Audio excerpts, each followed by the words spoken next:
आज जो मेरा टॉपिक है वो ये है कि इस मुसलमान किसे कहते हैं। मुसलमान होने के लिए इंसान को एक मंत्र, एक कलमा पढ़ना होता है, जिसको हम कहते हैं कलमे तैयबा या अव्वल कलमा या पहला कलमा। वह होता है ला इलाहा इल्लल्लाह मुहम्मदुर रसूलुल्लाह। ये पहला कलमा है। जो भी इंसान इस कलमे को पढ़े, बोले और इसका मतलब समझे और मतलब समझने के बाद इसको बरहक समझे, हक माने, सच माने, वह मुसलमान है। अलबत्ता अगर वह इस पे अमल नहीं करता है, यह जानते हुए भी कि मुझे यह चीज़ यह काम करना चाहिए, उसके बाद भी नहीं करता है, तो वह गुनहगार होगा। लेकिन फिर भी वह मुसलमान कहलाने का हकदार है।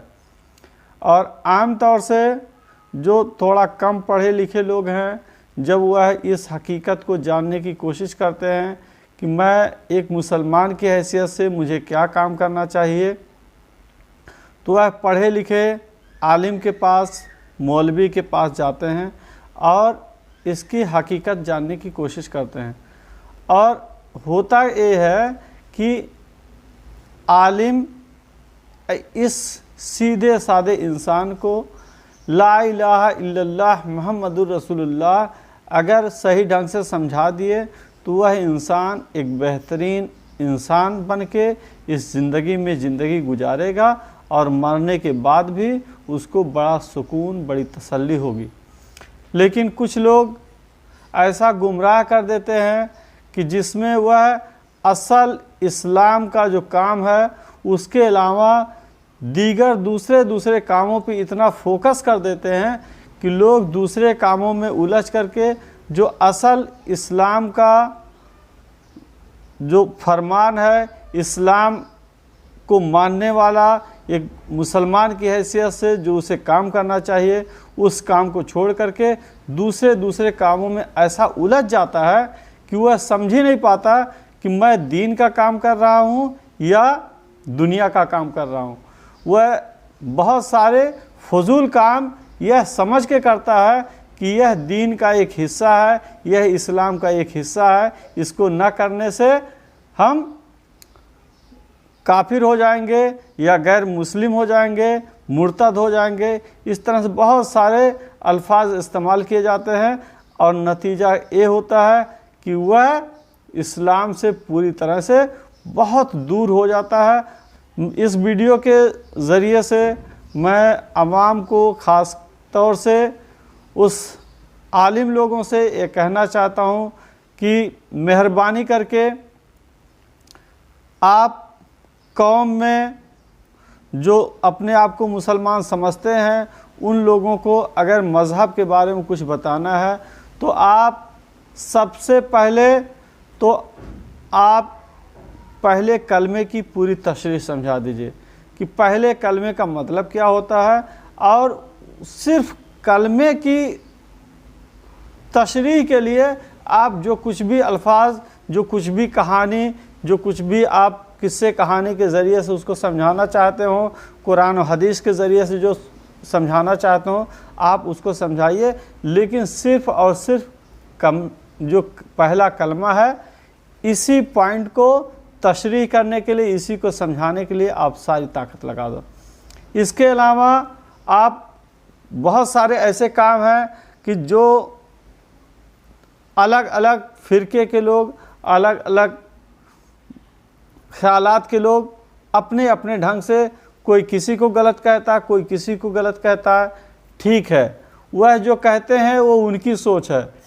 मैं कह रहा हूँ कि हम सिर्फ कलमे को हक माने, हक जाने और उसके जो अरकान हैं, अहकाम हैं, उसको हम पूरा करें, पूरा करने की कोशिश करें। उसके अलावा अगर कोई कहता है कि अच्छा ये बताइए हुजूर सल्लल्लाहु ताला अलैहि वसल्लम को इल्म गैब था कि नहीं था।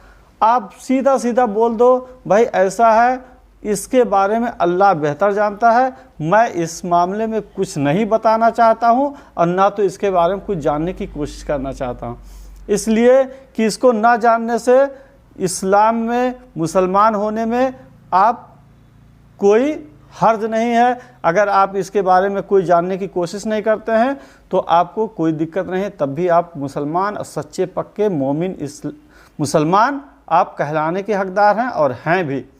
तो जो भी जहाँ भी तफरके हैं, जहाँ भी अलग अलग ख्यालात के लोगों में तफरका है, उस मामले में जब भी कोई बात आए तो आप सीधा सीधा बोल दें भाई यह अल्लाह का मामला है, अल्लाह बेहतर जानता है, मुझे इस मामले में कोई जानकारी नहीं, मैं कुछ नहीं कहना चाहता हूँ। और अगर कुछ हो भी जानकारी लेकिन आपको लगता है कि दूसरे तबके के लोग या दूसरे फ़िरके के लोग इस चीज़ को गलत मानते हैं तो आप उसको गलत सही कुछ ना कहें, सिर्फ इतना कह दें अल्लाह बेहतर जानता है, मैं इस मामले में आपको कुछ नहीं बताना चाहता। ठीक है, अगर ऐसा करते हैं तो यह जो कौम है, ख़ासकर जो मुसलमान हैं, जो इस्लाम के मानने वाले हैं, वो सभी सिर्फ इसी एक कलमे की बुनियाद पे मुत्तहिद हो सकते हैं, मिलजुल के रह सकते हैं और एक प्लेटफार्म पे आ सकते हैं। तो सबसे बड़ी ज़रूरत है कि हम सब लोग आपस में न लड़ें। आप देख रहे हैं कि जो नेता है वह लोगों को जात के नाम पे, धर्म के नाम पे आपस में लड़ा रहे हैं कि लोग लड़ें और आपस में मरें मिटें और वह राज करें। और क्या होता है कि एक नेता किसी एक तबके को भड़का करके दूसरे को गाली दिलवाता है, दूसरा वाला दूसरे को भड़का के दूसरे को गाली दिलवाता। ये सारी चीज़ें मेरे भाई हम लोगों को तोड़ने का ज़रिया बनाया जा रहा है और इस चीज़ पे अब भी सोचने की बात है।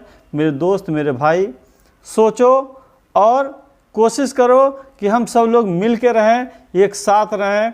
यह इस दुनिया की सबसे बड़ी दौलत है, सबसे बड़ी दौलत है। जो इंसान अपने लोगों को जोड़ के नहीं रख सका वह इस संसार का सबसे बदकिस्मत इंसान है।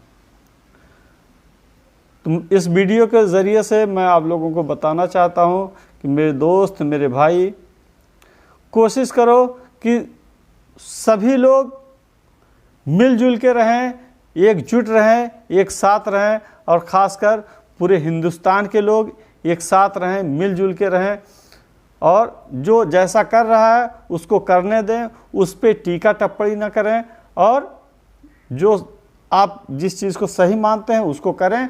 और कहीं भी दूसरे के बारे में कोई कुछ पूछता है, जहां ऐतराज़ की बात हो तो आप उस पर कह दीजिए कि भाई इस मामले में मैं कुछ नहीं कहूँगा, अल्लाह बेहतर जानता है क्या सही है क्या गलत है।